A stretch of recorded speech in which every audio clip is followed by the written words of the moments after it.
அன்னை மரியாதையின் அன்பு பக்தர்களே, ஜெபமாலை மாதத்தின் 4ஆம் நாளாகிய இன்று 4 ஜெபமாலை ஜெபிப்பதால் ஏற்படும் பயனின் 3வது பயனை குறித்து நாம் பார்த்தோம்.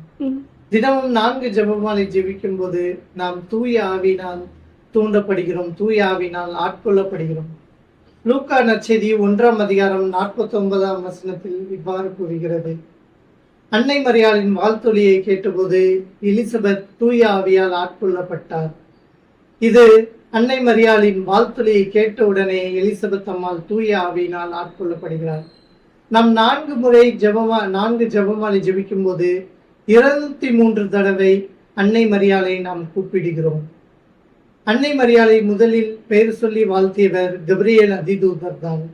கபிரியேல் அதிதூதர் வந்து அன்னை மரியாளை வாழ்த்தியது இவ்வாறு: அருள் மிக பெற்றவளே வாழ்க. அந்த வாழ்த்தை தான் நாம் 203 தடவை ஜெபமாக ஜெபிக்கிறோம். அப்படி நாம் ஜெபமாக ஜெபிக்கும் போது அன்னை மரியாள் நம்மிடம் பேசும்போது நாமும் தூய ஆவினால் முற்றிலும் ஆட்கொள்ளப்படுவோம், பாவத்திலிருந்து விடுதலை பெற்று புனிதமும் அடைவோம். எனவே 4 ஜெபமாலை தினமும் ஜெபிப்போம். ஆமென்.